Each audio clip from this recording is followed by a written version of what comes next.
And I thought that introducing Jason Walker would be a pretty simple task.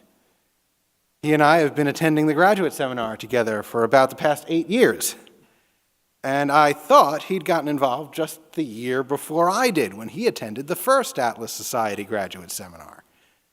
But then I searched for his name on our website and discovered he'd been involved all the way back in 1999, and he now tells me 1998, when he participated in our cyber seminar on postmodernism. Fast forward through his bachelor's at Texas and his master's at Tufts, and he has successfully completed his PhD in philosophy at the University of Wisconsin. Jason is a past recipient of the Atlas Society Graduate Scholarship and has been an adjunct professor at Georgetown, GW, and American University. Next year, he goes to China, but he says that's not as dangerous for an objectivist political philosopher as it might seem. Please welcome Jason Walker.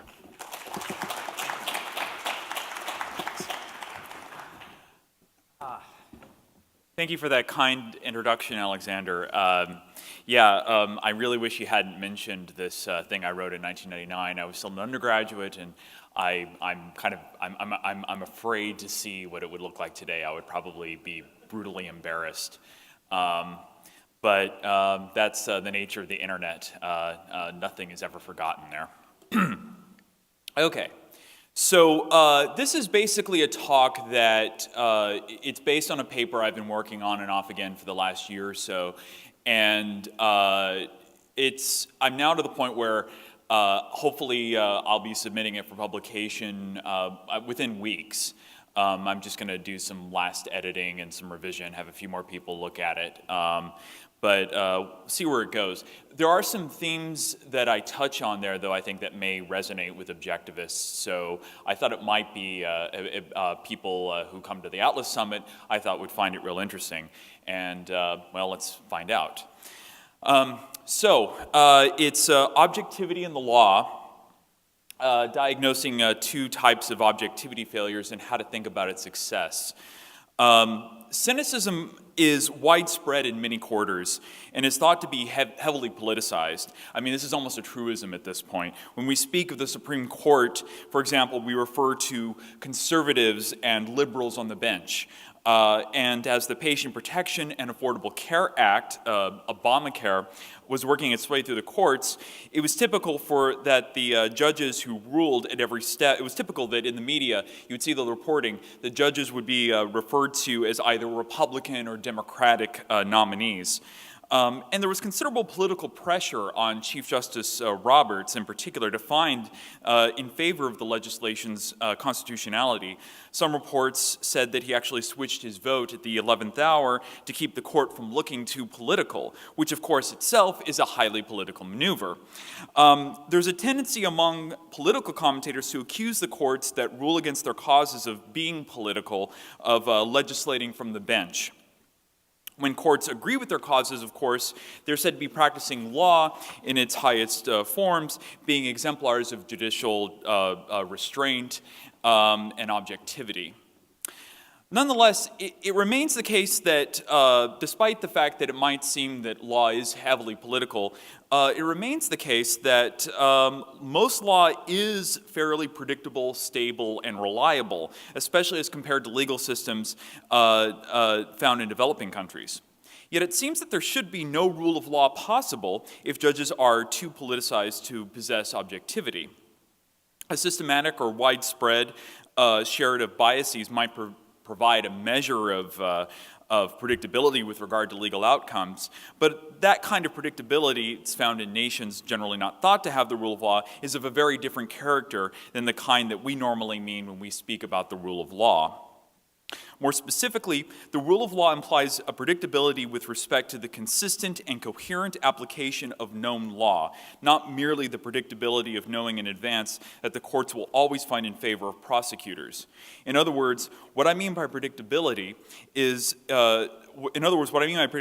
that we can be certain what the law is, not the kind of predictability that comes from knowing with certainty that if we're arrested, we'll almost certainly be found guilty of some crime and be subject to harsh punishment. Skepticism over the possibility of legal objectivity is difficult to reconcile with this overall reliability, particularly with respect to the easy cases populating 99% of the judiciary's docket. As an aside, I think people tend to overlook just how predictable most law is precisely because, whether we're lay persons or even legal academics, most of what we learn about are the hard cases because those are the ones that reach the highest levels of appeal, especially to the Supreme Court. The hard cases, however, truly are exceptional. They get so much press precisely because they are so unusual.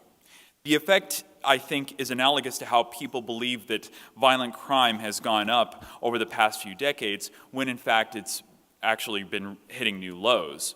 The reason for that perception is that we simply hear so much about violence when it does happen, often in gory detail over our 24-hour news cycles. There is certainly a legitimate worry about the explosion of the regulatory law over the last few decades. And the uncertainty that this presents. But at least from the perspective of process and adjudication, most law, especially common law, remains stable. At root, much of the confusion can be traced to misunderstandings over the nature of objectivity itself, particularly as applied to a legal context. My paper proposes a metric to define and ground objectivity as it is practiced in a legal context, identifying how objectivity can fail and how it can succeed. The two primary failures of legal objectivity I discuss are rationalism, in which objectivity is undermined by acontextual or incomplete legal facts, and subjectivism, in which objectivity is clouded by reasoning biased by factors external to law. In the former, objectivity breaks down because of relevant legal facts about law or a particular case being omitted from one's reasoning in favor of a logically cleaner, more elegant, and mechanistically derived finding. In the latter, objectivity breaks down because of irrelevant facts being introduced into legal reasoning, tilting judgment away from an objective appraisal. In short, rationalism is narrowly under-inclusive with respect to the full context of relevant legal facts, whereas subjectivism is over-inclusive. There are some commonalities between both features. Both rely on confirmation bias, on the cherry-picking of statutes, precedent, and/or facts particular to a given case, and insufficient consideration of contrary evidence from one's conclusion. But they can be distinguished by how confirmation bias comes about. A rationalist judgment cites considerations grounded entirely within the law, albeit incomplete in scope, whereas a subjective judgment draws from facts or norms external to the set of relevant legal facts. Of course, what on paper may appear like a rationalist judgment may, in fact, be reached subjectively if a judge is motivated by biases that do not appear in her written decision. But such a failing need not require bias of this kind. For our purposes here, it need only be reached on the basis of incomplete consideration of relevant legal facts to arrive at a simpler conclusion than the full context of legal facts warrant. Third parties may lack sufficient epistemic access to externally diagnose in such cases whether the judge's specific failing was rationalistic or subjective, but that a failing of legal objectivity occurred of some kind would be more discernible. So that's the metric in a nutshell. Where do I get it? After all, before we can talk about failures of objectivity, we need a firm grasp of what objectivity entails in this context. Objectivity is often taken to imply a direct connection to mind-independent reality, and objective reasoning likewise implies a thoroughgoing process of investigation and conclusion drawing of that reality alone. But as Ayn Rand reminds us, there's more to it than that. She observes, objectivity is both a metaphysical and epistemological concept. It pertains to the relationship of consciousness to existence. Metaphysically, it is the recognition of the fact that reality exists independent of any perceiver's consciousness. Epistemologically, it is the recognition of the fact that a perceiver's, man's, consciousness must acquire knowledge of reality by certain means, reason, in accordance with certain rules, logic. This means that although reality is immutable, in any given context only one answer is true, the truth is not automatically available to a human consciousness and can be obtained only by a certain mental process which is required of every man who seeks knowledge. In other words, there are no shortcuts. So I had to expand a little from the what you actually see in the PowerPoint. But what are we to make of the case of law, which is a man-made reality of sorts? Here, there is a sense in which the reality under scrutiny is at least a product of human action, or in the case of explicit legislation or regulation, of human design. So in a legal context, by objectivity in judgment, I mean something more epistemic than metaphysical. That decisions are reached on the basis of accessible reasons grounded in relevant facts.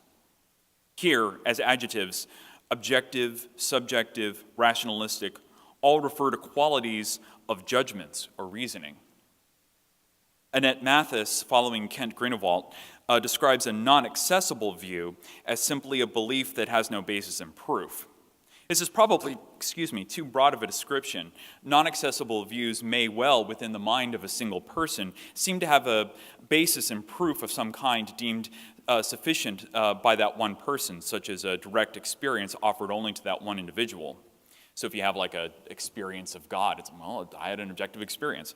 That's not what we mean. The proof in question must likewise be accessible, not merely to the individual, but the proof the proof behind the belief must be accessible. The question is one of contextual relevancy. Is a claim accessible with reference to available legal facts, allowing disinterested others to, in effect, check one's work? Put another way, is the validity and soundness of the reasoning behind a judgment capable of being reviewed, such that its seeming validity and soundness is not merely dependent upon the unique psychological state of the judge himself? For example, a visceral reaction to a speaker is not accessible, so it cannot ground objective legal judgment. Such an emotional response may, of course, accompany a judgment. Indeed, we might wonder about somebody who didn't have that kind of emotional response to the details of violent crimes. But the emotional response cannot itself be the basis of an objective judgment, for one's visceral reaction is neither a reliable guide to fact nor accessible. As Greenewalt observes, the reasons offered must be something other than an expression of the particular judge's feelings or attitudes. The reasons cited for believing or disbelieving a witness, for favoring a particular concern over another, should be based on law and the facts of a particular case, rather than anything external or personal the judge brings to the case.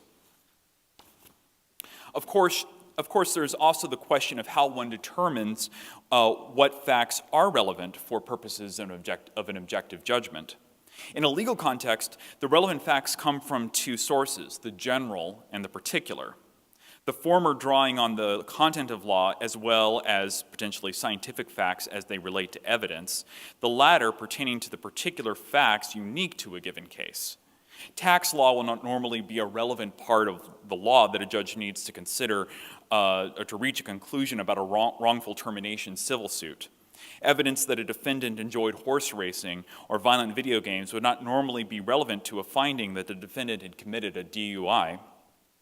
As a general rule of thumb for now, relevancy obtains to the degree that, if a claim is true, a finding sought by the court, liability in a civil case, guilt in a criminal case, is thereby supported. A relevant claim serves as a premise in a particular argument about guilt or liability. So why does my definition mention partiality? Let's see. Sorry. I had the wrong order here. Kramer considers various senses in which objectivity applies as a concept and offers a helpful breakdown. Like Rand, he distinguishes between a metaphysical and an epistemic sense. He notes that there's an ontological sense of objectivity, an epistemic sense, a semantic sense, and there are some examples you can see on the PowerPoint. Following Kramer, I think we can take it that law is at least in some sense man-made. That's something he argues. This doesn't mean that positivism is correct, or even under natural law theory, there is a conventional aspect. Laws are either written down or the product of precedent. Even if they have a basis in nature, judges deal with them in a kind of second-hand fashion, but in a good sense. But understanding these distinctions will perhaps prevent certain misunderstandings that critics of legal objectivity harbor. Even if the natural law school is correct, nature may be the basis of laws, but laws themselves are another matter. Without going into more detail in Kramer's rich discussion, for our purposes here, my understanding of objectivity is more in line with the epistemic mode of impartial consideration of relevant legal data. Now, regarding the partiality-impartiality distinction, this pertains, as Kramer relates, more to the epistemic notion of objectivity than the ontological conception. It may be another way to understand what is meant by objectivity in a legal context. Etymologically, partiality implies a cognitive attention to part of a greater domain. What is seen may be important, but what is implied is an attention that is too narrow. Impartiality, like objectivity, in contrast, implies a perspective not so limited, an awareness of, an attention paid to a greater whole. One can well have general or personal interests in some part of the whole, as long as these interests do not conceal or prejudice the judge against countervailing aspects of the whole domain. So I'm going to kind of wrap up the technical component of my talk, which is this first half, and then I'll illustrate what this all means with some concrete examples. So legal objectivity thus characterizes the rigorous process of discovery of all the facts relevant to a case, as well as what relevant law exists and how it applies generally to all cases within a particular set of facts. Failures of objectivity in a legal context come about from errors that hinder a judge's ability to discover relevant facts of the case or weigh their significance, the content of relevant law or proper application of that law. As I previously said, we're not really looking at the philosophically less interesting cases where it's just simple personal bias or fallacious reasoning as a matter of process. At the level of legal data fed into a judge's reasoning, this leaves errors of partiality as the basis of objectivity's failure, either ignoring relevant legal facts, rationalism, or including irrelevant data external to law, subjectivism. So I have some slides here that I think that some illustrations that some visual illustrations to kind of illustrate what I'm getting at. You can kind of see here the set of relevant legal facts that I have in the one circle there that's dark. What I have in mind when a judge is using an under-inclusive set of facts, they're not looking at the whole, they're only looking at a very narrow aspect of the law. So you notice it's enclosed entirely within the circle. Whereas if it's an over-inclusive set of facts or premises that rely on things that are external to law, you see that the sort of the center of gravity, I'll use this expression again and again, the center of gravity within the domain of focus is shifted. And there's actually another type of case you could have. You could even have this sort of case where someone may well be looking at the whole scope of law, but insofar as they're bringing things external to law into their reasoning, the center of gravity will still be shifted, and they still won't be looking at things. This would still count as a case of subjectivity. I'm going to go ahead and skip over the component here on legal indeterminacy. I might bring it up later. What I'd like to do now is talk about some two particular concrete examples in order to illustrate what I have in mind with this framework. I'll start with New Jersey Democratic Party versus Sampson. In 2002, Senator Robert Torricelli, otherwise known as the Torch, was running for re-election to the Senate. Polls were showing his Republican rival, Doug Forrester, running significantly ahead, largely because Torricelli had recently been implicated in a major corruption case. Unfortunately for New Jersey Democrats, Torricelli had already won his party's primary. Torricelli subsequently chose, no doubt under pressure from the National Democratic Party, to withdraw from the race, leaving the Republican candidate to face off against a libertarian, a socialist, and a conservative party candidate. Existing state law allowed for Torricelli to remove his name from the ballot, but beyond a 51-day deadline, which had already passed, it did not provide a means for the Democratic Party to substitute a new candidate in his place on the ballot. With 35 days left before the election, the Democratic Party sued the state, demanding that they be allowed to substitute Frank Lautenberg, a popular former senator, in his place. Now, in a tersely written decision, the New Jersey Supreme Court allowed the substitution and ordered the state of New Jersey to print new ballots with Lautenberg's name, albeit at the Democratic Party's financial expense. At issue before the court was the New Jersey election statute, which read, literally, if a ballot vacancy occurs 51 days or more before an election, the party may nominate a new candidate.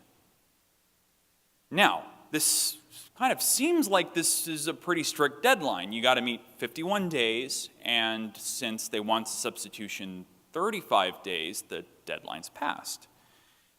A textualist reading of this statute in natural language as an if-then clause would imply that a strict 51-day deadline is imposed. Parties may substitute vacancies before 51 days before an election. No provision in the law existed to substitute candidates after that date. However, the court ruled that the provision was ambiguous. It does not specifically claim that no substitutions after that date may be allowed or demanded, merely that they may be allowed 51 days before and silent as to thereafter. The court claimed that the interests of the people of New Jersey in the face of, well, it's an ambiguous statute, the interests of the people of New Jersey are best served by a two-party system, despite the presence of alternatives to Mr. Forrester on the ballot, as well as Torricelli himself. A loose construal of election laws was necessary, the court claimed, to allow the citizens of New Jersey a real choice on Election Day. Thus, quote, quoting the court should invoke its equitable powers in favor of a full and fair ballot choice for the voters of New Jersey, unquote, and allow the substitution. It thus appears that normative concerns external to the law itself were imported into this reasoning to override its understood textual meaning. These normative assumptions included the ideas that, for one example, the preservation of the two-party system for a particular election were in the best interest of the voters of New Jersey, and that the Democratic Party in particular was to be one of those parties, not the libertarians, the socialists, or the conservatives. And moreover, the court also assumes here that these ends are best accomplished by allowing the Democratic Party to switch its nominee for a new candidate who hadn't faced any negative campaigning or media scrutiny for the prior year, unlike Mr. Forrester, rather than to maintain its already legally qualified, if unpopular, nominee. Because this case was ultimately decided on a normative assumptions external to the written law, particularly in such a way that the written law's meaning was altered when it dictated an outcome at odds with the outcome desired by those normative assumptions, it represents what I call a subjective failure of legal objectivity. Now, we should also look at a rationalist example. Here I'd like to introduce someone to you. This fellow is Philip Russell. He's an attorney at law in Greenwich, Connecticut. And a number of years ago, he was working for the Christ Church of Greenwich. That was one of his main clients. Harvey Silverglade provides an account. If you read his great book, 3 Felonies a Day, it provides, this is one of the stories he relates. Russell was a respected attorney in Greenwich, retained by the local Christ Church, who sought his legal advice about the discovery of child pornography on a hard drive used by their organist. He recommended that the organist be fired immediately, which was done. The church gave the hard drive to Russell, which posed a legal quandary for him, given that child pornography is regarded as contraband. In other words, to quote Silverglade, material considered harmful and illegal for anyone except those in law enforcement to possess under any and all circumstances. In effect, as in the same legal category as heroin. Now, he could not simply deliver the hard drive to the police, as this would be a breach of professional ethics and possibly subject his client to questioning, suspicion, and investigation, since the hard drive was, after all, the property of the church. Nor could it be left with the church, which would be subject to criminal liability every moment it remains so. The same would apply if he kept it in his own possession. So Russell determined that the best course of action was to destroy the hard drive. However, it was unknown to the church or Russell that federal prosecutors had been investigating the fired employee. Because prosecutors regarded the hard drive to be material evidence in its investigation, Russell was charged with obstruction of justice, which carries a potential 20-year sentence. In the indictment, prosecutors did not claim Russell knew about the investigation. Indeed, it even acknowledged that Russell had destroyed material it would have been illegal for him to possess. How is this possible? Well, it turns out that the Sarbanes-Oxley Act of 2002, purportedly a financial reform aimed at restoring investor confidence in the wake of the Enron and Arthur Andersen scandals, broadened the obligation to retain documents so that a party could not destroy them in contemplation of a future investigation, even if no formal investigation had begun or been announced. Federal prosecutors claimed that the hard drive was a kind of record, and so Russell's destruction of the device, even without knowledge or anticipation of an investigation, qualified as an obstruction of justice under Sarbanes-Oxley. Naturally, Russell and his attorneys filed a motion to dismiss the indictment. In other words, that he could not be prosecuted for obstructing justice in an investigation that was unknowable to him, and could not have, and therefore could not have a guilty conscience by definition. Moreover, he argued that whatever kind of records fall under the scope of Sarbanes-Oxley, contraband and its destruction could not have been included, as keeping contraband would have been already illegal under existing child pornography laws. To the shock of Russell's own attorneys and legal experts who followed the case, Judge Alan Nevis of the U.S. District Court of Connecticut let the indictment stand. First, Nevis argued that the merits of the nexus between foreseeable investigation and Russell's actions should be decided by a jury rather than by the court, even if federal prosecutors had failed to provide a factual basis for it in the indictment itself. Even if, Nevis contends, Sarbanes-Oxley was passed with corporate fraud and financial fraud in mind, there's no reason why it should be limited to that context where other non-corporate activity may fit its language. Indeed, Nevis notes that other individuals have been prosecuted for destroying evidence when they fell under investigation for activities not related to corporate financial fraud, including child porn investigations, although Nevis doesn't notice that the cases he mentions all involved individuals destroying their own records rather than records that belonged to their client. As for the hard drive status as contraband, Nevis doesn't seem to regard this status as problematic, merely asserting, quote, in addition, Russell's contention that applying Section 1519, the relevant section of Sarbanes-Oxley, to the destruction of contraband does not give fair notice to innocent possessors that it is more illegal for them to destroy it than to possess it, ignores the fact that 1519 does not merely criminalize the destruction of contraband. The statute criminalized the knowing destruction of a record, document, or tangible object, even one containing contraband, but only if the destruction is undertaken knowingly and with the intent to obstruct a federal investigation or the proper administration of any matter or in relation to or contemplation of such a matter in this case. And this latter question, again, Nevis believes is a judgment for a jury, not for the court. In other words, Nevis is sort of just saying, well, I know that's what the child pornography laws say, and I know, but I don't care. That's essentially what he's saying. Defenders of Russell noted multiple incongruities with the indictment. Erwin Schwartz, a former president of the National Association of Criminal Defense Lawyers, pointed out that it would be a strange interpretation of a law that criminalized the destruction of corporate records, which themselves are not illegal to possess, to extend to contraband materials, which are. On one hand, the law regards simple possession of child pornography in itself a victimization of children, but on the other hand, criminalizes the destruction of the pornography, thus ending the victimization.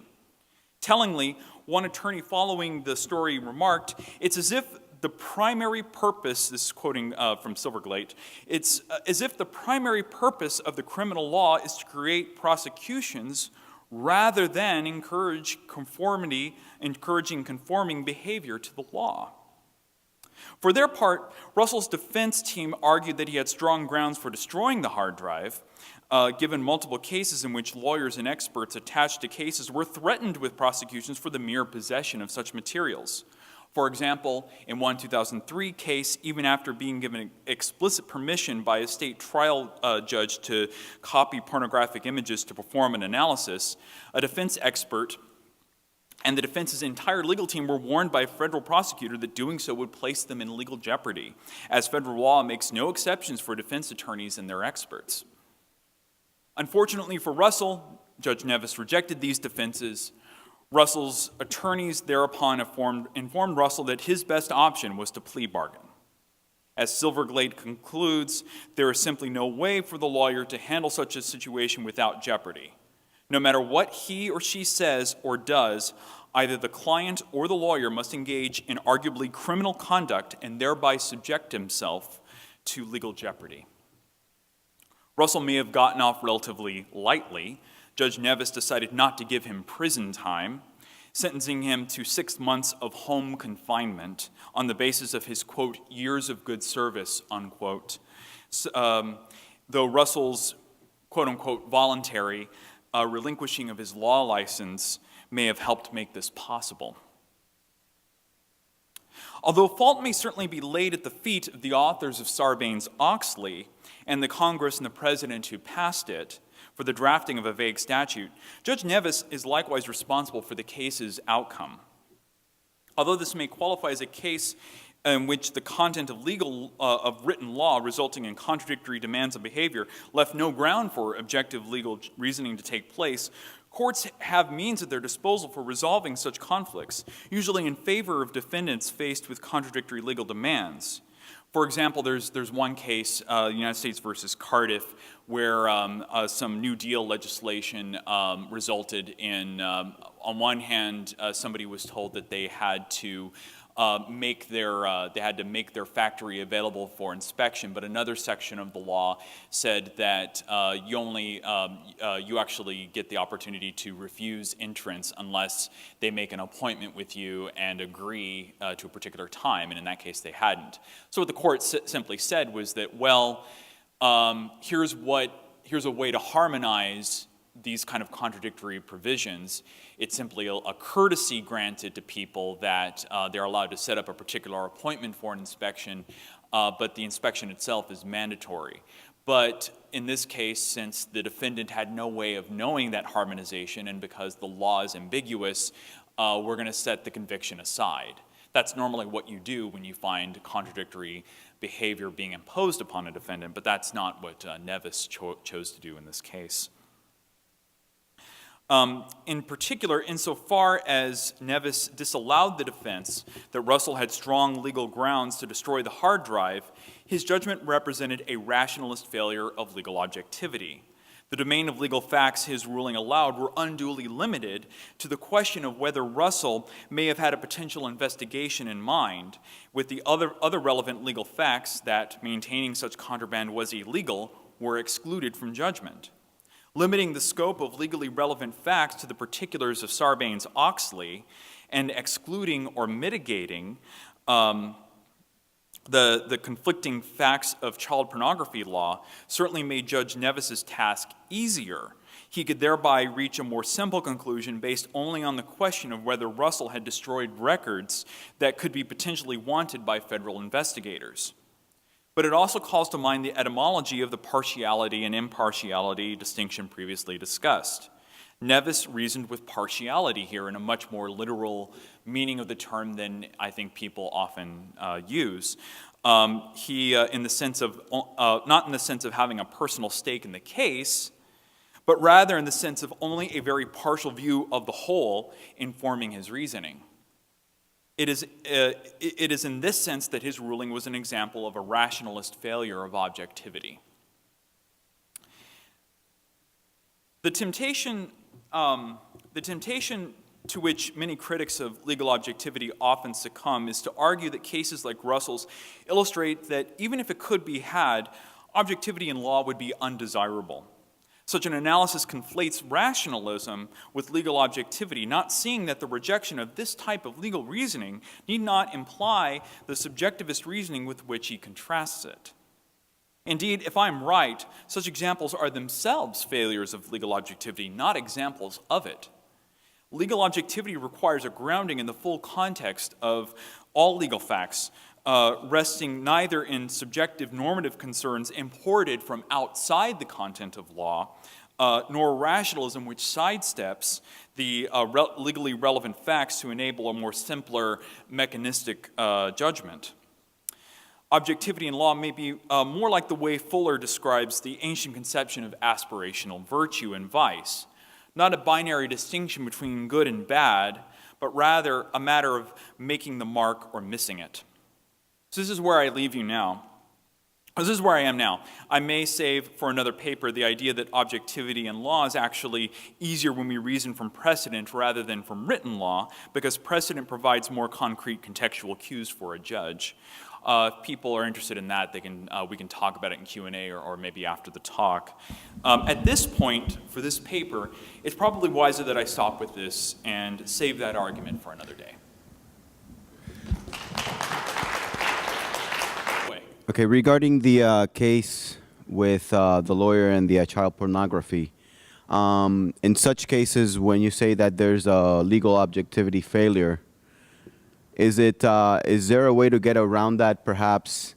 Any ways that you can think of? Let's say when a law is created, let's say for Sarbanes-Oxley, that is obviously meant for a particular field, let's say finance, should that be perhaps required that you set that scope when the law is created?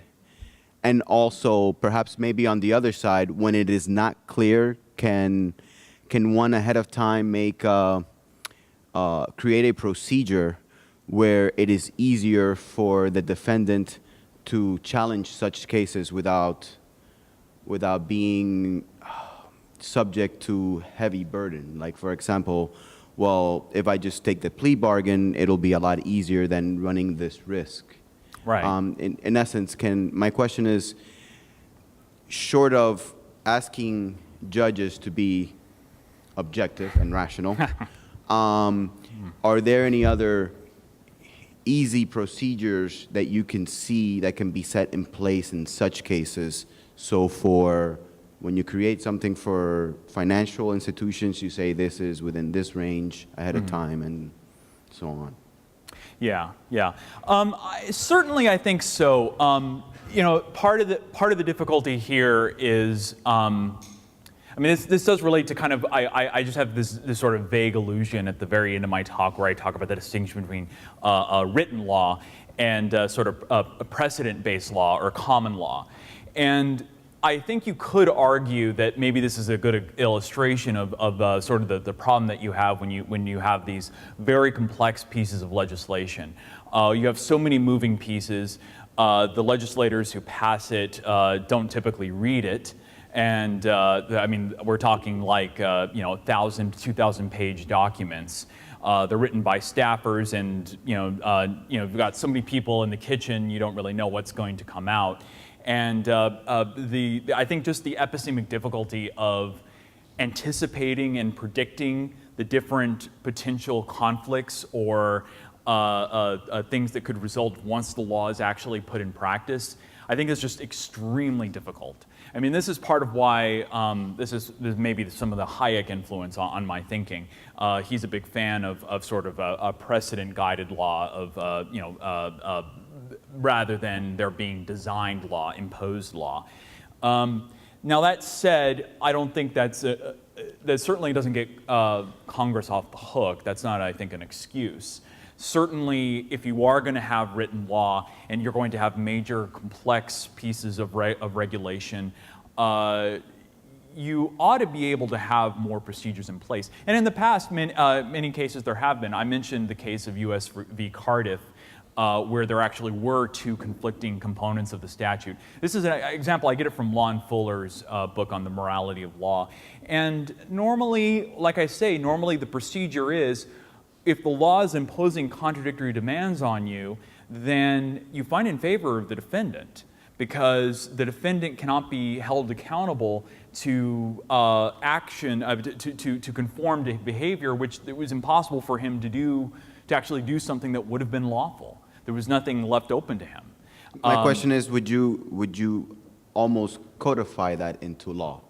So when a judge, Right. when a judge comes across that situation, he doesn't have the liberty to say, well, no, I just don't care. Yeah, yeah. I mean, weeding through the, I mean, I tried to find in the, in the judgment that he wrote, that's the closest he comes to justifying his position. And it seems like, yeah, ultimately, like he's kind of saying that he doesn't care.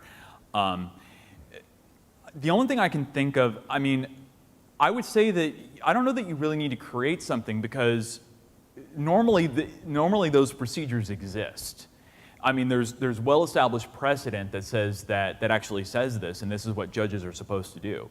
And Russell, I think, you might argue that maybe the problem here is the plea bargain system. And his attorneys, his own attorneys, advised him that, you know, if he were willing to challenge it, from what I understand of the law, I'm not myself a trained attorney, I just like to pretend I am sometimes. From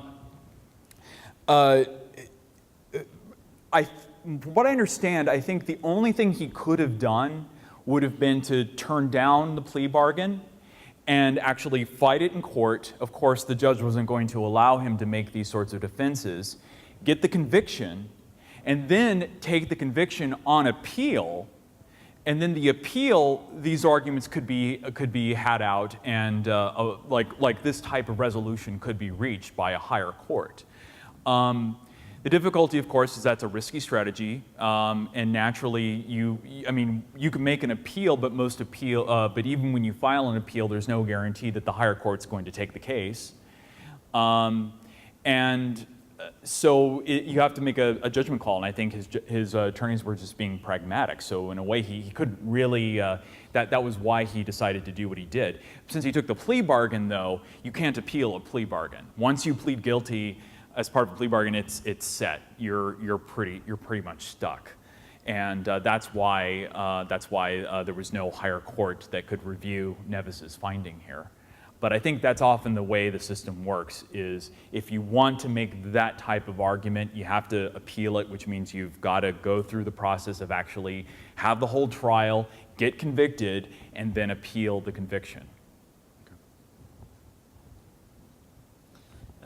Given the general erosion of individual rights since the founding of the nation and the rise of statism, more state power, which of the two errors that you've conceived of have occurred more often in the American judicial system, especially at the Supreme Court level?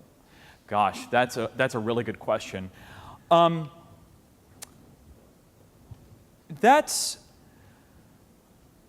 I would say, I mean, I think if there's one problem that I see, if you're talking about the Supreme Court, now again, Supreme Court cases I don't think are representative of most cases in our legal system.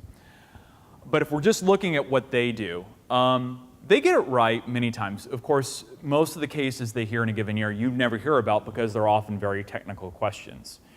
The ones that are more famous, if there's one problem I've seen, it's that there is this sort of doctrine that's arisen, I would say, certainly since the time of the New Deal, since the end of what they call the Lochner era, and you had basically the switch in time that saved nine, kind of that era, where there got to be this new doctrine of sort of deference to legislatures, and it's sort of expanded to deference to the executive branch as well.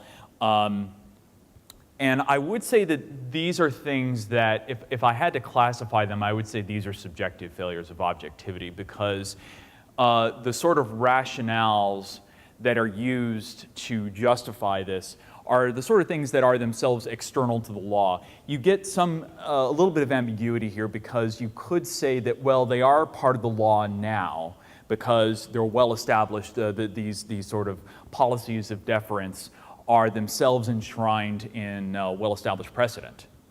And once something is well-established in precedent, you could say, well, it's part of the case law. But I would argue that while you certainly have to pay attention to case law, if you're talking about the Constitution, if you're talking about the Supreme Court, strictly speaking, constitutional cases, well, the Constitution itself is more important, or trumps case law. And so if you're relying on these sort of external doctrines, such as deference, then I would say in that case, that those would represent, if I had to classify them, I would say those were subjective failures of reasoning. Thank you. I think my question is sort of related to that. One of the professors I had has said, I guess that in justifying the Supreme Court for committing what I now know is a subjective failure of objective, he says that a lot of times the Supreme Court would have to take into consideration public opinion so that it doesn't step so far outside of public opinion that it is discredited. So his example was the recent healthcare decision, that they couldn't completely override it because then so much of the country would discredit the validity of the Supreme Court. So how could you reconcile that? That's a good question. I mean, that was a strange case too, because from what I understand in what polling had been done, there were actually slightly more people who were opposed to Obamacare and who wanted it overturned than who wanted it to be upheld. And so you can say, well, what's going on here? And but I guess the more general question here, from what I understand, what role should public opinion play in the court? And I guess I would say not very much, if only because the whole idea of even having a Supreme Court that could potentially trump legislation, I mean, the whole idea is that it's a counter-majorian trump. It's a counter-majorian constraint upon what Democratic majorities may happen to want. If what you need is some kind of mechanism that can say, okay, well, there's something here in the Constitution that says that whatever else you, Congress, or whatever else you, the executive branch, or whatever else you, state governments, want to do, you can't break these rules. You can't violate people's rights. And if you do, there needs to be some kind of system of accountability. And this is one of the problems I think you have in many other legal systems where you don't have that, I think the term is justiciability. Justiciability. I'm not even going to try to pronounce that. I'm just going to slip over my words. But the idea is that you actually have some kind of mechanism by which something can at least potentially it could be challenged. You can have your day in court, and the government or the majority that elected the representatives can be told, okay, you guys get to rule, but only over this domain, and you've gone beyond your domain. And even if this is something that's very popular, good example is flag burning. I don't know if this is still the case, but when flag burning was a big issue, they would do polls and they would find 85% of the population thought flag burning should be banned, and didn't see it as conflicting with the First Amendment. But the court disagreed, and the court said, you guys are wrong. And sometimes the court has to make those types of judgments, I think, in order to defend individuals. Maybe another way to kind of illustrate this, and this kind of gets to your earlier question. If you look at what are generally regarded as the court's worst decisions, you just go down the line. Buck v. Bell, you get the Japanese internment cases. In almost every instance where the court did something bad, the bad thing they did was not overriding a majority. It was actually telling the majority, okay, you guys win, we'll let you do it. You can't really find too many cases in which the court actually imposed something that, actually disagreed with what the majority want and actually resulted in the violations of people's rights. That's extremely rare.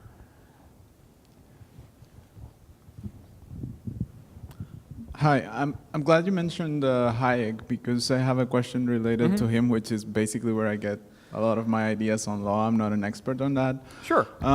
So in his Law, Legislation, and Liberty book, he proposes the idea to separate the political side of the legislative power and the legal side, which is more like trying to preserve tradition and trying to identify which of the facts are actually relevant in this whole process. Yeah. And he proposes a solution for that, but I'm not sure if that is possible at all, because, for example, there was a reform proposed in Guatemala that was supposedly trying to apply that and put it into practice.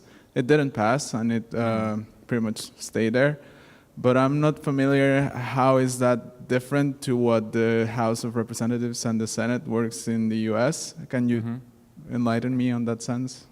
How the United States, how it works in the United Like States. if that is the original purpose of not, 'cause, I'm not very familiar with the system. Well, okay. Assuming I'm interpreting your question correctly, and please correct me if I'm not.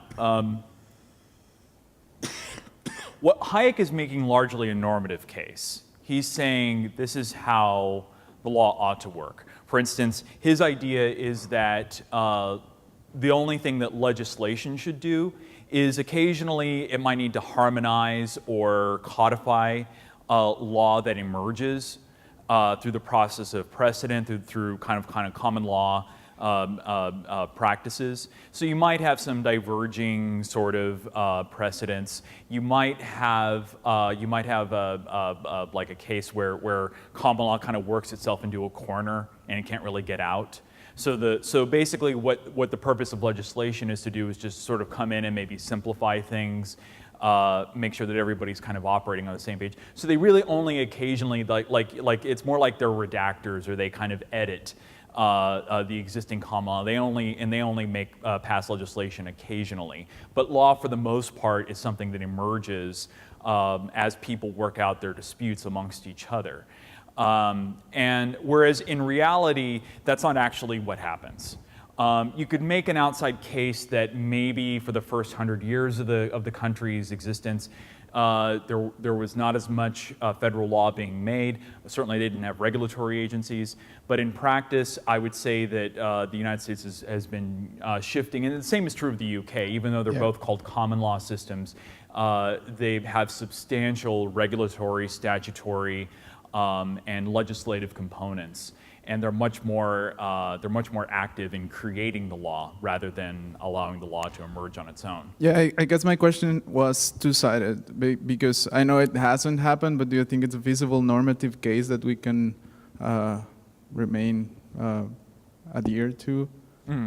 I mean, is it feasible to defend that kind of thing for the future, even if it hasn't happened? Well, I think it's feasible. I mean, in a general sense, I mean, that's the nice thing about making a normative case. I mean, you're kind of like a kid in a candy store. You can argue anything you want. You can argue that, we ought to have, there are all kinds of things that we ought to have. The question of the actual, so you kind of have, like, if you're arguing for policy, that's what you can do. You sort of have the right of fiat, sort of at least to put it forward as a potential idea. But then there is this argument. But then on the other hand, I think what you're getting at is then there's this question of feasibility, and that's a different. And my point here is that it's not that question doesn't matter. Question matters a lot. It's just that that's a different question, right? So the question of feasibility, how do you make that happen? What's actually possible given the alignment of politics as it currently exists today. And you can also have a separate question, I think, of structurally, what would you need to do? Like, how would you do that? Even if if the idea was popular and people wanted it to happen, structurally, how would you do it? And one idea I only have just sort of off the top of my head here. There was one idea that I liked that came from, of all people, Governor Jesse Ventura of Minnesota. This never actually got implemented, but he had this proposal that every fourth year a legislature meets, they would actually be barred from passing any new legislation. The only thing they could do is repeal existing legislation. Like they might have exceptions for like certain emergency sorts of acts, but for the most part, the idea was that every fourth year, that's all they do. They clean up the law. They get rid of these obscure laws. They clean up contradictions. And in many ways, they do, I think, the sorts of things that Hayek would have had in mind for a legislature in the normative sense. So, I mean, I think there are ideas like that out there. I think the difficulty is that if you look at the interests that are in power, the current alignment of politics, I mean, I think outside of a handful of radicals, you know, in the House and maybe one or two senators, it's very hard to find, I think, sort of mainstream politics. I'd say mainstream politicians are very invested in mainstream politics. That's maybe the simpler way to put it, and that's one of the difficulties we have now. All right, well, thank you, Jason. Thank you, everybody, for attending the talk. We've got another talk coming up, or another set of talks coming up in 15 minutes. Thank you all for coming.